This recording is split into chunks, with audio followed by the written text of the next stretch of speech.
കഴിഞ്ഞ ദിവസമാണ് 2020 BJP-യിലേക്ക് പോയത്, NDA-യിലേക്ക് പോയത്. പക്ഷെ അതിനുശേഷം അതിലെ കുറച്ചധികം പ്രവർത്തകർ കോൺഗ്രസിലേക്കും വരുന്നതായി കാണുന്നുണ്ട് കഴിഞ്ഞ കുറച്ച് മണിക്കൂറുകളിലായി. അപ്പോൾ ഇതിൽ നിന്ന് ശരിക്കും നേട്ടമുണ്ടാക്കുന്നത് BJP ആണോ അതോ കോൺഗ്രസ് ആയിരുന്നോ? അതെ, സ്വാഭാവികമായിട്ട് 2020 പോലൊരു പാർട്ടി കുറെ പഞ്ചായത്തുകളൊക്കെ ഭരിക്കുന്ന നിയമസഭയിലും ലോക്സഭയിലും പോലും മത്സരിക്കാൻ സ്ഥാനാർത്ഥികളുള്ള വോട്ട് വാങ്ങുന്ന ഒരു പാർട്ടി ഒരു മുന്നണിയിലേക്ക് പോകുമ്പോൾ അതിൻ്റെ പ്രയോജനം ആ മുന്നണിക്ക് നേതൃത്വം കൊടുക്കുന്ന പാർട്ടിക്ക് തന്നെയല്ലേ. അപ്പോൾ സ്വാഭാവികമായും BJP-ക്കാണ് അതുകൊണ്ട് നേട്ടമുണ്ടാകേണ്ടത്. എന്നാൽ ഈ 2020 ഉണ്ടായത് എങ്ങനെയെന്ന് ചിന്തിക്കുമ്പോൾ ഇവിടുത്തെ ഇടത് വലത് BJP ഭരണങ്ങൾക്കെതിരെ മറ്റൊരു പാരലൽ പഞ്ചായത്ത് സംവിധാനം ഉണ്ടാകണമെന്ന ആഗ്രഹത്തിൽ മഹാനായ സാബു എം ജേക്കബ് എന്ന് പറയുന്ന കിറ്റക്സിന്റെ മുതലാളി ഉണ്ടാക്കിയെടുത്തൊരു പ്രസ്ഥാനം, ഒരു രാഷ്ട്രീയവാദ പ്രസ്ഥാനം എന്നൊക്കെ വിളിക്കാവുന്ന ഒരു പ്രസ്ഥാനം. ആ പ്രസ്ഥാനം കേരളത്തിൽ വലിയൊരു തരംഗമായി PR വർക്കുകളുടെ ചൂട് പിടിച്ച് CSR ഫണ്ടുകളുടെയൊക്കെ ചൂട് പിടിച്ചൊരു തരംഗമായി മാറിയൊരു പ്രസ്ഥാനം. പക്ഷെ അത് NDA-യിലേക്ക് പോകുമ്പോൾ 2020 എന്താണ് പ്രയോജനം എന്ന് നമ്മൾ ചിന്തിക്കേണ്ടിയിരിക്കുന്നു.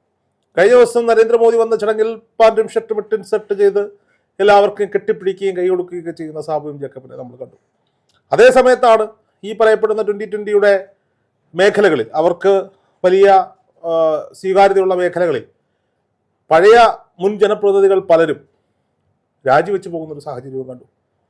കാരണം അവരാരും BJP-ക്ക് വോട്ട് ചെയ്യാൻ വേണ്ടിയിട്ടോ BJP സ്ഥാനാർത്ഥിക്ക് വോട്ട് ചെയ്യാൻ വേണ്ടിയിട്ട് 2020 പോയവരല്ലല്ലോ. ഇവിടെ കാലാകാലങ്ങളായി തുടർന്ന് വരുന്ന ഒരു രാഷ്ട്രീയ സംവിധാനങ്ങളുടെ പൊള്ളിച്ചെഴുത്ത് എന്ന നിലയിലാണ് അവരെല്ലാം 2020-ക്ക് പിന്നാലെ പോയത്. ഒരു കൂട്ടം ആളുകൾ അവർ വില കുറച്ച് കൊടുത്ത കിറ്റുകളുടെയും പലചരക്ക് സാധനങ്ങളുടെയും കൊടുത്ത സൗകര്യങ്ങളുടെയും ഒക്കെ പിൻബലം പറ്റി അങ്ങോട്ടേക്ക് പോയവരുണ്ടാകാം. നമ്മൾ മനസ്സിലാക്കേണ്ടത് ഈ കിറ്റക്സിന്റെ കമ്പനി നിൽക്കുന്ന വാർഡ് ഒഴിച്ച് ബാക്കി വാർഡുകളിലെല്ലാം 2020-ക്ക് വിജയിക്കാൻ സാധിച്ചു.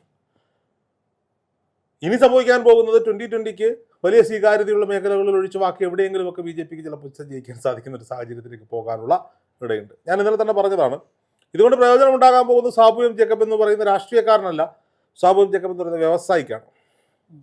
അദ്ദേഹത്തിന് BJP-ക്ക് പ്രചാരണം ലഭിക്കുന്ന വലിയ സ്വാധീനമുള്ള സ്ഥലങ്ങളിൽ, സംസ്ഥാനങ്ങളിൽ അദ്ദേഹത്തിൻ്റെ ബിസിനസ് നെറ്റ്വർക്ക് വ്യാപിപ്പിക്കുവാൻ സാധിക്കും എന്നുള്ളതാണ്.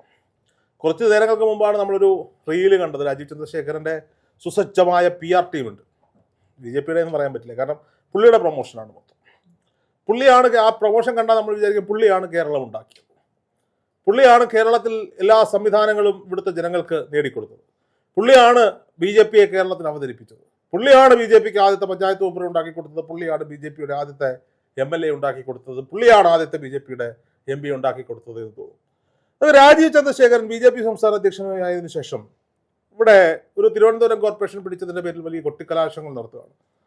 K. സുരേന്ദ്രൻ സംസ്ഥാന അധ്യക്ഷനായിരുന്നപ്പോഴാണ് 20 ലോക്സഭാ മണ്ഡലങ്ങളിൽ ഒന്നായ തൃശ്ശൂർ പിടിക്കുന്നത്. അതിനു മുമ്പ് രാജേട്ടൻ തിരുവനന്തപുരത്ത് നിന്ന് നിയമസഭയിലേക്ക് വിജയിയായി കയറിപ്പോയ കാഴ്ച നമ്മൾ കണ്ടതാണ്. അന്ന് രാജീവ് ചന്ദ്രശേഖർ കേരളത്തിലെ രാഷ്ട്രീയ ഭൂപടത്തിൽ എങ്ങും ഇല്ലെന്നേ.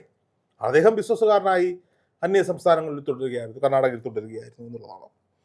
പക്ഷേ ഇതിനകത്തുള്ളൊരു മേന്മ, രാജീവ് ചന്ദ്രശേഖരൻ നല്ല ബിസിനസ്സുകാരനാണ്. നമുക്കറിയാം, മാധ്യമ സ്ഥാപനങ്ങളടക്കം അദ്ദേഹം ജോലി ചെയ്തിട്ടുള്ള കമ്പനികളിലെല്ലാം ഒരു വിദഗ്ധനാണ്.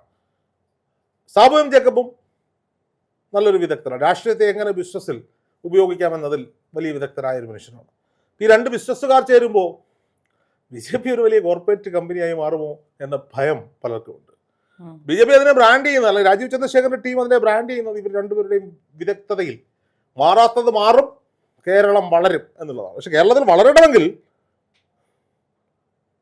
ഭൂരിപക്ഷം നേടിയവർ അധികാരത്തിലെത്തട്ടെ, എവിടെയെങ്കിലുമൊക്കെ താമര വിരിയണ്ടേ. അതിനുള്ള സാഹചര്യം ഇന്നിൻ്റെ കേരള രാഷ്ട്രീയത്തിലുണ്ടോ എന്ന് ചിന്തിക്കേണ്ടിയിരിക്കുന്നു എന്നുള്ളതാണ്. K. സുരേന്ദ്രൻ സംസ്ഥാന അധ്യക്ഷനായിരിക്കുമ്പോൾ 20% വോട്ട് ഷെയർ ആയിരുന്നു BJP-ക്ക് ഉണ്ടായിരുന്നത് കഴിഞ്ഞ ലോക്സഭാ തിരഞ്ഞെടുപ്പിൽ. ത്രിതല പഞ്ചായത്ത് തിരഞ്ഞെടുപ്പുകളിലേക്ക് വരുമ്പോൾ ആ 20 എന്നുള്ളത് 25 ആകേണ്ടിടത്ത് 15-ലും 16-ലേക്കും ഒക്കെ കൂപ്പുകുത്തുന്ന ഒരു സാഹചര്യം കണ്ടു. കഴിഞ്ഞ ദിവസം BJP-യുടെ സംസ്ഥാന ഉപാധ്യക്ഷൻ ഷോൺ ജോർജുമായി നടത്തിയ അഭിമുഖത്തിൽ അദ്ദേഹം വളരെ കോൺഫിഡൻറ്റോടെ പറയുന്നു, 86 ഇടങ്ങളിൽ BJP-ക്ക് ശക്തമായ പോരാട്ടം ഉണ്ടാകും. എന്താണ് ഈ ശക്തമായ പോരാട്ടം എന്നുള്ളത് ഒരു പക്ഷേ തിരഞ്ഞെടുപ്പ് കഴിയുമ്പോൾ നമുക്ക് കാണാൻ സാധിക്കുമായിരിക്കും എന്നുള്ളതാണ്. നമുക്ക് ഈ കേരളത്തിൻ്റെ മണ്ണ് നിലവിൽ അത് ഇടതിൻ്റെയും വലതിൻ്റെയും മണ്ണാണ്. അവിടെയൊക്കെ ഒരു തിരുത്തൽ ശക്തിയായി BJP വളർന്നു വരുമെന്ന് വിചാരിച്ചാൽ സാധാരണക്കാരെ ചേർത്ത് പിടിക്കണ്ടേ? നരേന്ദ്രമോദി വന്ന് നെറ്റി കാൽവിരലുകളുടെ തള്ളവിരലിൽ മുട്ടും വിധം കുനിഞ്ഞ് നമസ്കരിച്ചിട്ട് കാര്യമുണ്ടോ? ആശാജിനാഥിൻ്റെ കാലിട്ട് വന്ദിച്ചിട്ട് കാര്യമുണ്ടോ? ഒന്നുമില്ല. ബി ജെ പിയുടെ കേരളത്തിലെ നേതാക്കന്മാർ സാധാരണക്കാർക്കിടയിൽ ഇറങ്ങാൻ അവരുടെ പ്രശ്നങ്ങളെ അഡ്രസ്സ് ചെയ്യാൻ തയ്യാറാകണം. ബി ജെ പി എന്ത് ജനകീയ വിഷയങ്ങളിലാണ് ഈ സ്റ്റേറ്റ് വേണ്ടി സംസ്ഥാന അധ്യക്ഷന്റെ ഭാഗത്ത് നിന്ന് ഈ അടുത്ത കാലത്തായി ഉണ്ടാകുന്നത്? അവർ ബി ജെ പി അധികാരം പിടിക്കുന്ന രാഷ്ട്രീയം മാത്രമാണോ? അതാണോ രാഷ്ട്രീയ പ്രവർത്തനം? സാധാരണക്കാരനെ നേരിട്ട് ബാധിക്കുന്ന എത്രയോ പ്രശ്നങ്ങൾ അഡ്രസ്സ് ചെയ്യാതിരിക്കുന്നു. സുരേന്ദ്രൻ എന്നും പ്രശ്നങ്ങൾ ഉണ്ടായിരുന്നു. പ്രതിപക്ഷ നേതാവിനുണ്ടായിരുന്നതിനേക്കാൾ, മുഖ്യമന്ത്രിക്കുണ്ടായിരുന്നതിനേക്കാൾ എന്നും മാധ്യമങ്ങളെ കാണുന്ന വ്യക്തിയായിരുന്നു കെ സുരേന്ദ്രൻ. കാരണം നാടിൻ്റെ പൾസ് അദ്ദേഹത്തിന് അറിയാമായിരുന്നു എന്നുള്ളതാണ്. ഞാൻ പറഞ്ഞു വന്നത് 2020 വന്നു എന്ന് പറഞ്ഞില്ല, സാബു എം ജേക്കബ് വന്നു എന്ന് പറഞ്ഞാൽ അദ്ദേഹത്തിൻ്റെ വ്യവസായങ്ങൾക്ക്, അദ്ദേഹത്തിൻ്റെ കമ്പനികൾക്കൊക്കെ അത് പ്രയോജനം ചെയ്യും. ഇവരുടെയൊക്കെ വിചാരത്തിൽ ഞാൻ തോന്നുന്നു, ഇവരുടെയൊക്കെ ഒരു ബ്രാൻഡിങ് കണ്ടാൽ ഈ സംസ്ഥാനത്തിൻ്റെ ഇനിയുള്ള ആവശ്യം ഈ ആധുനികവൽക്കരണം മാത്രമാണ് എന്ന് തോന്നുന്നു. അതിദരിദ്രമുക്ത സംസ്ഥാനമായി കേരളത്തെ ലിസ്റ്റ് ചെയ്യപ്പെട്ടിട്ടുണ്ടെങ്കിലും പ്രഖ്യാപിച്ചിട്ടുണ്ടെങ്കിലും അതിദരിദ്രരായി കഴിയുന്ന എത്രയോ പേർ നമുക്ക് ചുറ്റും നമ്മൾ കണ്ടുകൊണ്ടിരിക്കുകയാണേ. വീടില്ലാത്തവർ, ഭക്ഷണമില്ലാത്തവർ, മരുന്നില്ലാത്തവർ. സർക്കാർ സംവിധാനങ്ങൾ ഒരുക്കിയിട്ടുണ്ട് എന്ന് പറഞ്ഞ ഒരു മെഡിക്കൽ കോളേജിൻ്റെ ഇവിടുത്തെ അവസ്ഥ എന്താ? താലൂക്ക് ആശുപത്രികളുടെ അവസ്ഥ എന്താ? സൗജന്യമായി പഠിക്കാൻ കഴിയുന്നുണ്ട് എന്നുള്ളത് മാത്രമാണ് കേരളത്തിലെ ഏറ്റവും മികച്ച ഡിപ്പാർട്ട്മെൻറ്റുകളിലൊന്ന് വിദ്യാഭ്യാസ വകുപ്പ്. അത് പറയാതിരിക്കാൻ സാധിക്കില്ല. കയ്യിൽ 1 രൂപ പോലും എടുക്കാനില്ലാത്തവൻ്റെ മകന് നല്ല യൂണിഫോം ധരിക്കാം, നല്ല ബാഗ് ധരിക്കാം, നല്ല പാഠപുസ്തകങ്ങൾ ഉപയോഗിച്ച് പഠിക്കാം, നല്ല ഉച്ചഭക്ഷണം കഴിക്കാം, പ്രഭാത ഭക്ഷണം കഴിക്കാം. അതിനുള്ള സാഹചര്യങ്ങൾ മാറി മാറി വന്ന ഇടത് വലത് സർക്കാരുകൾ കാലങ്ങളായി അപ്ഗ്രേഡ് ചെയ്ത് കൊണ്ടുവന്ന് നിർത്തിയിട്ടുണ്ട്. പക്ഷേ തൊഴിലില്ലായ്മ രൂക്ഷമല്ലേ? എന്തുകൊണ്ടാണ് നമ്മുടെ നാട്ടിലെ തൊഴിലില്ലായ്മയെ നമുക്ക് ബാധിക്കാതെ പോകുന്നത്? നമ്മളെ സംബന്ധിച്ചിടത്തോളം നമ്മളുടെ ഗ്രാമങ്ങളിൽ തൊഴിലില്ലാത്ത ചെറുപ്പക്കാരില്ല എന്നൊരു തോന്നലുണ്ടാകേണ്ട കാര്യം എന്താ? അതിൻ്റെ ഏറ്റവും വലിയ കാര്യം എന്ന് പറയുന്നത് ഈ മൈഗ്രേഷനാണ്. ഈ നാട്ടിൽ നിൽക്കാതെ അന്യ നാടുകളിലേക്ക് ഒരു കൂട്ടം ചെറുപ്പക്കാർ മൈഗ്രേറ്റ് ചെയ്തുകൊണ്ടാണ് ഇവിടെ വലിയ ജനക്കൂട്ടം തൊഴിലില്ലാത്തവരെ നമുക്ക് കാണാൻ പറ്റാത്തത്. അല്ലെങ്കിൽ കണ്ടേനെയായിരുന്നു. അപ്പോൾ ഇത്തരം വിഷയങ്ങളിലൊന്നും ബി ജെ പി ക്രിയാത്മകമായി ഇടപെടുന്നില്ല എന്നുള്ളതാണ്. വെറുതെ ഈ നാട്ടിൽ നടക്കുന്ന സംഭവ വികാസങ്ങളെയൊക്കെ കണ്ണും വീഴ്ച നോക്കിയിരുന്നിട്ട് കാര്യമുണ്ടോ? കണ്ണും വീഴ്ച നോക്കിയിരുന്നിട്ട് കാര്യമില്ല. ഇടപെടുക തന്നെ വേണം.